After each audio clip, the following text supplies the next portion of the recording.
Bueno, yo soy un maestro, eh, soy un veterano del ejército de los Estados Unidos, un médico de combate, soy un padre, soy abuelo, soy cubano, soy americano. Siento que Cuba es mi madre y que los Estados Unidos es mi padre. Y que yo soy hijo de los dos países, de mi país adoptivo, que es los Estados Unidos, y de mi país natal, que es Cuba. Y una de las causas de mi vida es tratar de que esos padres y madres se lleven bien, que han estado fajados por tantos años, pues a eso dedico mi tiempo libre, si se puede decir que tengo algún tiempo libre. Soy una persona que me gusta hacer ejercicio, me gusta tocar la guitarra, soy creo que un tipo normal, ¿no? Esposo y eso. ¿Y naciste en Cuba o...? Nací en Cuba, vine para los Estados Unidos hace casi 30 años. Viví la mitad de mi vida en Cuba, hasta los 27 o los 28 años, y he vivido la otra mitad de mi vida en los Estados Unidos. ¿Y por qué decidió venir a Estados Unidos? Porque primero mi madre vivía aquí en los Estados Unidos, se fue desde que yo era un adolescente. Y siempre soñé venir a los Estados Unidos. Creo que no solamente es mi caso, para muchas personas que vivimos en países donde hay necesidades, donde hay pobreza, pues los Estados Unidos es el punto donde uno siente que puede alcanzar sus sueños, que puede alcanzar su máximo potencial humano. Y eso me hizo desde joven desear venir para acá. ¿Y ha sido difícil? O sea, ¿fue difícil la transición y todo eso? Bueno, primero pues yo traté de salir de Cuba la primera vez en el año 1988. Yo tenía 23 años y me traté de ir en una balsa y me cogieron preso y estuve un año preso en Cuba.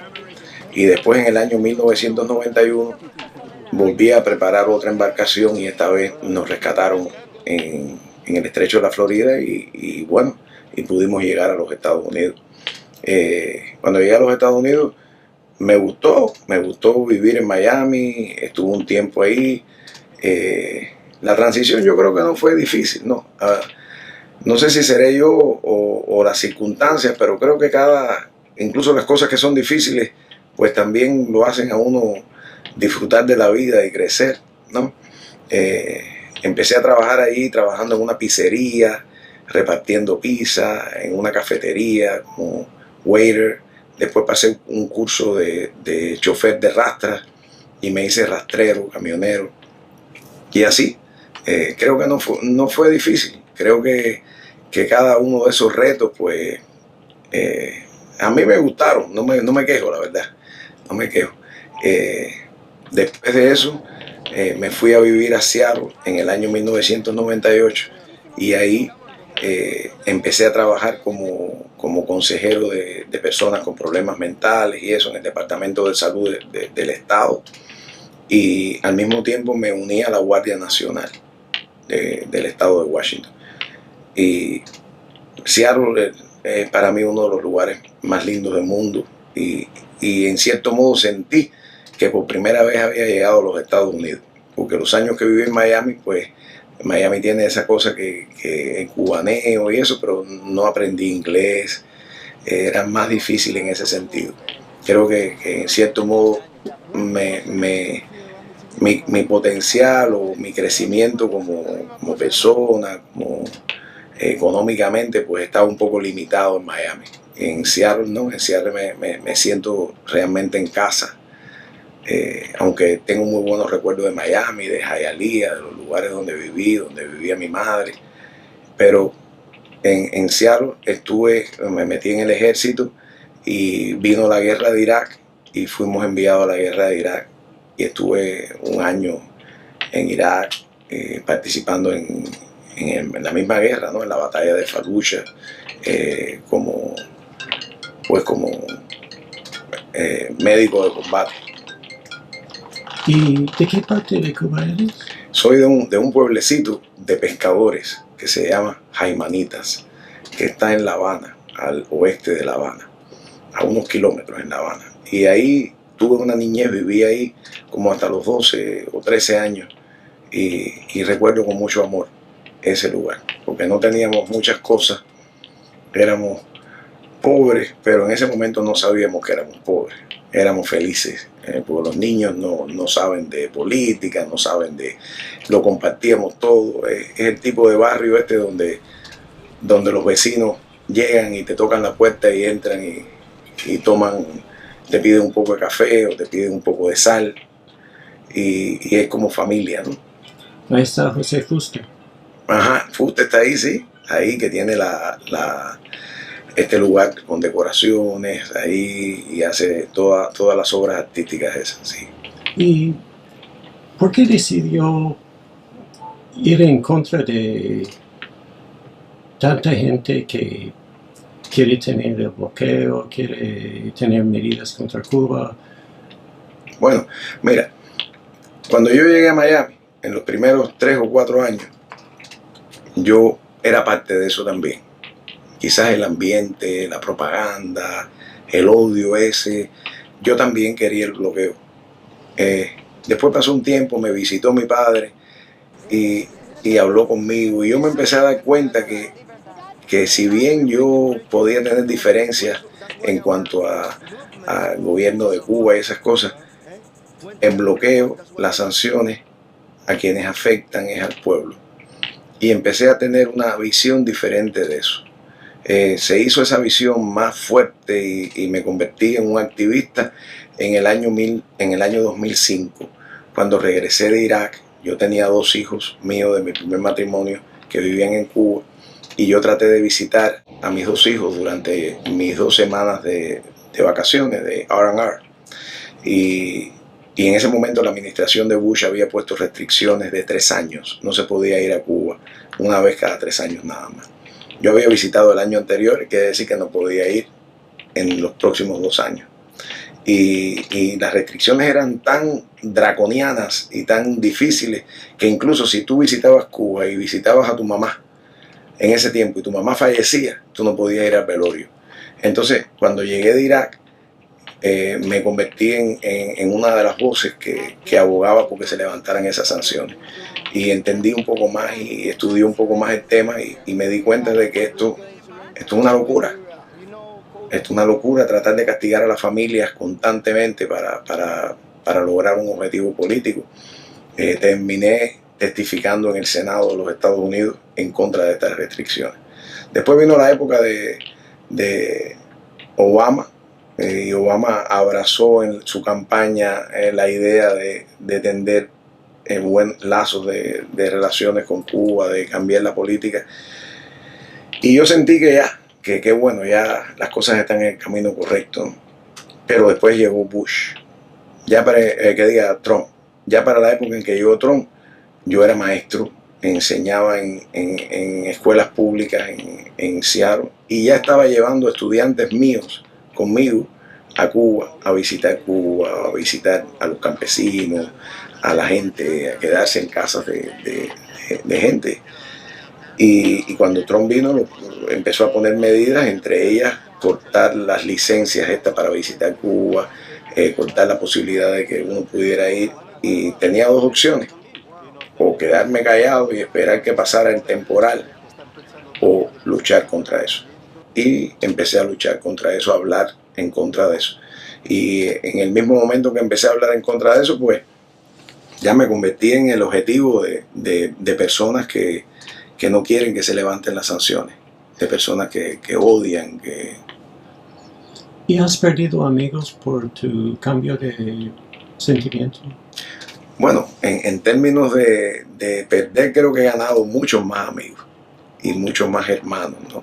Porque quizás a alguna persona no le gusta lo que yo hago, pero al mismo tiempo he ganado miles yo creo que hasta millones, pudiera decir, de amigos, de hermanos que dentro de Cuba o fuera de Cuba ven con buenos ojos que hayan personas que luchen por el levantamiento de las sanciones, que hayan personas que levanten la voz contra viento y marea para que cambie la actual política de los Estados Unidos hacia Cuba. Entonces no he perdido amigos, en realidad no. Mis amigos son gente que aman y el que ama, el que está al lado del amor, pues está al lado de la familia. Y no he perdido amigos, he ganado. Creo que incluso tengo amigos a los que no conozco, pero todos los días, por ejemplo, en mi página de Facebook recibo cientos de mensajes diciéndome lo mismo de Miami, de Tampa, que de La Habana o de Santiago de Cuba, de cualquier lugar. Profe, siga luchando, siga haciendo lo que está haciendo usted y tanta gente buena que están luchando, levantando la voz por nosotros. Entonces creo que no, que en la matemática de perder no hemos perdido nada. Y cuando has tenido manifestaciones en Miami, han venido gente a protestar en contra, ¿verdad? Sí, claro. En Miami hay un hermano que se llama Jorge Medina, que es el protestón cubano, que es un youtuber, y él es el que ha organizado en Miami, empezó organizando estas caravanas, ¿no? Y él empezó organizando por alguien que protestó contra el viaje que nosotros hicimos en bicicleta. Mis hijos, mis sobrinos y yo recorrimos los Estados Unidos 3.000 millas de Seattle hasta Washington, pidiéndole a Trump que levantara las sanciones. A raíz de eso, gente protestaron en Miami contra eso que yo hice, y Jorge Medina empezó a organizar caravanas a favor de la familia. Y estas caravanas han ido creciendo de una manera exponencial. Y hoy día, aunque hay gente que se opone, e incluso a las caravanas no le dan promoción ni en la televisión, ni en la radio de Miami, ni en la prensa escrita. Esto no se publica, no dan la noticia, es como si no existiera. Sin embargo, le dan promoción a las contracaravanas. ¿Cómo tú puedes promover algo contra algo de lo que tú no has hablado, ¿no? Qué contradicción. Sin embargo, la última vez, por ejemplo, tuvimos una contraprotesta y habían allí 2 o 3 docenas de personas protestando contra nosotros. Sin embargo, nosotros éramos cientos de personas. Es decir, cada vez son más masivas las caravanas de cubanos americanos y de americanos, que más allá de ideología, no se trata de izquierda o de derecha, sino de la familia, piden el levantamiento de las sanciones. Y esto se está convirtiendo en una bola de nieve, en que cada día son más y más y más y más. ¿Y qué opina de la perspectiva de algunas personas que dicen que hasta que se mejore la situación de derechos humanos no se debe dar concesiones a Cuba? Yo creo que la mayor violación de derechos humanos que ocurre contra el pueblo cubano en este momento es que en medio de una pandemia el gobierno de los Estados Unidos le impida a las familias ayudarse, le impida a Western Union que nosotros le mandemos dinero a la familia. Yo creo que cualquier situación de derechos humanos que haya en Cuba que tenga que ver con el gobierno cubano no tiene nada que ver con el derecho que tenemos nosotros, los cubanoamericanos, de ayudar a los nuestros. Es decir, bajo esta lógica, si el gobierno cubano hiciera algo contra los derechos humanos en Cuba, contra la población, la respuesta de nuestro gobierno es castigar a la población, esa que supuestamente es víctima del gobierno cubano. Eso no tiene ningún sentido.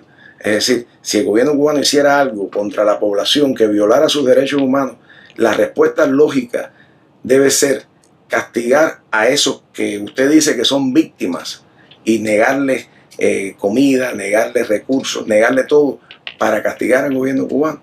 Yo creo que eso no tiene, es un contrasentido. Pero además, te repito, creo que la mayor violación de derechos humanos que ocurre en este momento, y no es la violación de sobre 1 o 2 personas, sobre libertad de expresión, es la violación de derechos humanos que ocurre sobre 11 millones de cubanos, que a diario se le niega el derecho a la vida. Y me imagino que es muy difícil saber, pero ¿cuánta culpa tiene el bloqueo por los problemas económicos en Cuba y cuánta culpa tiene la misma estructura económica? Yo creo que la estructura económica de Cuba tiene responsabilidad en la situación económica del país. Pero creo que el bloqueo es el mayor causante de las penurias económicas que ocurren en la isla. Creo que un país no puede marchar normalmente ni puede tomar decisiones normales, económicas normales, si cada vez que va a hacer una transacción financiera está vedado, está limitado, está cercado. Es decir, por ejemplo, te pongo un ejemplo, durante la administración de Trump venían barcos de petróleo de Venezuela o de otros lugares a Cuba, y la administración se encargó de que esos barcos no llegaran a la isla.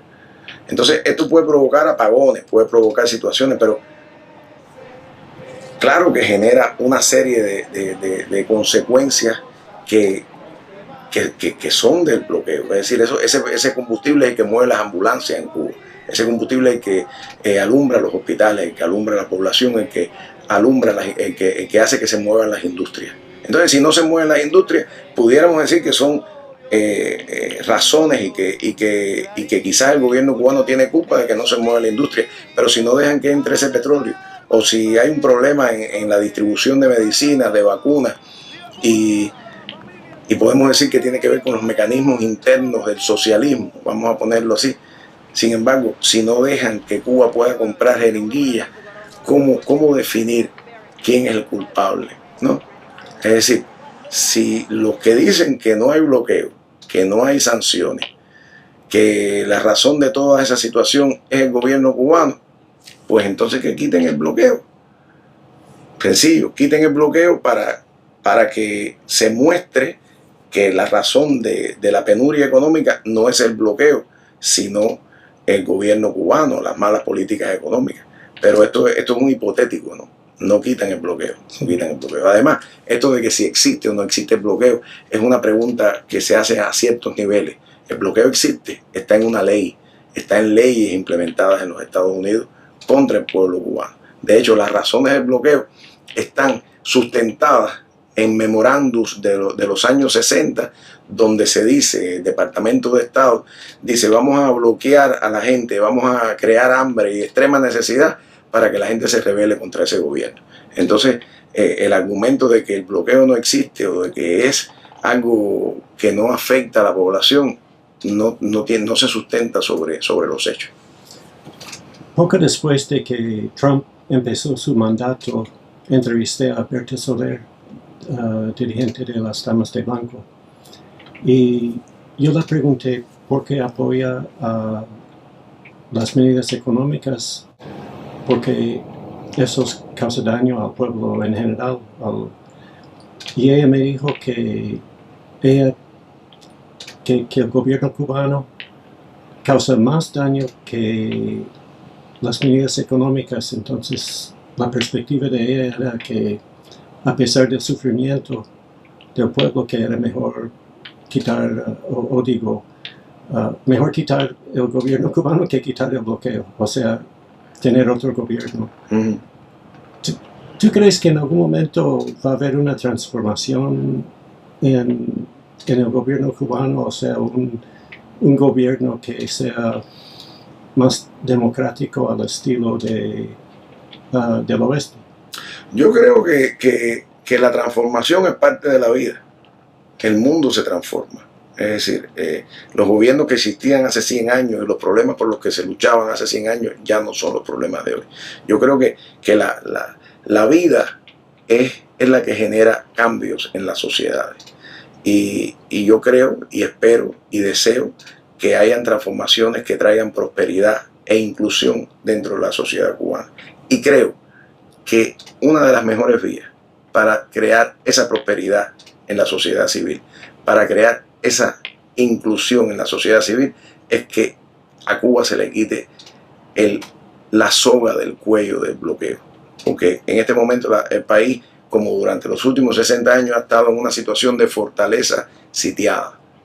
Y tiene que hacer decisiones basadas en un gobierno que es el gobierno norteamericano, que constantemente lo que quiere es cambio de gobierno. Mi perspectiva es que Cuba se moverá a una sociedad más plural y más democrática y más próspera si no existe el bloqueo. Prueba de eso son los 2 años en que estuvo Obama ahí, en que sí existía el bloqueo todavía, sin embargo se tomaron algunas medidas para mejorar las relaciones, los viajes y esas cosas.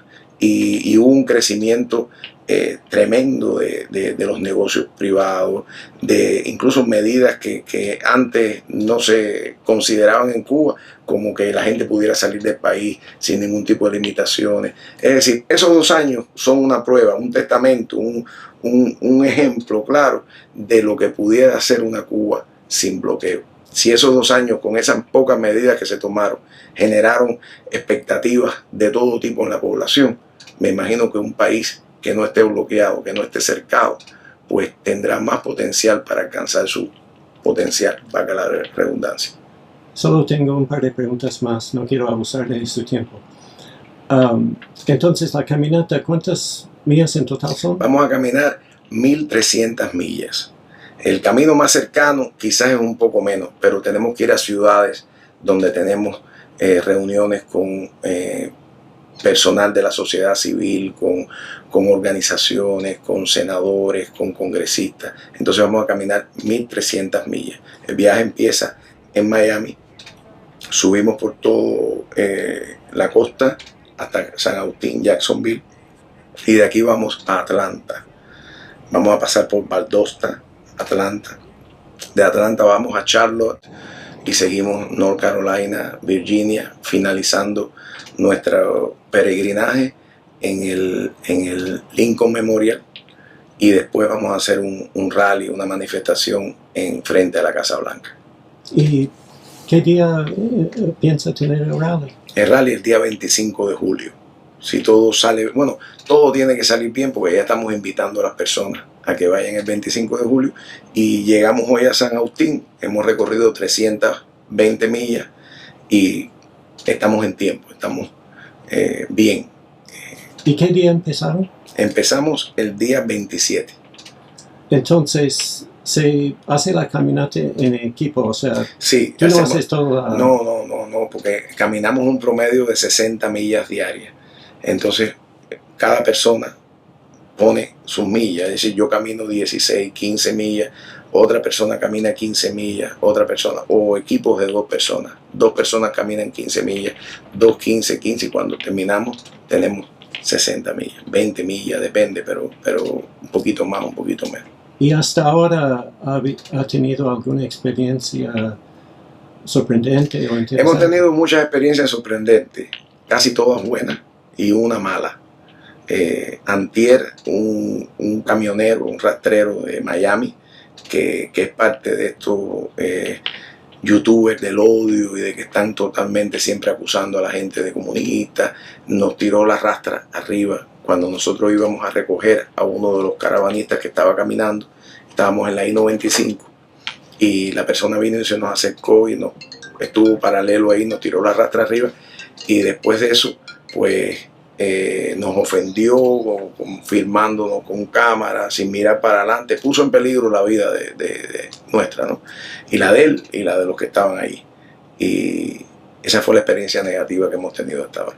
Y las experiencias positivas son muchas. Nos hemos reunido con norteamericanos en la calle, en mítines que hemos tenido de Progressive Democrats, gente de iglesias, del Green Party, de afroamericanos, personas que quieren saber en qué consisten las sanciones y quieren incluso apoyar en lo que puedan, buscar alianzas, y de eso se trata.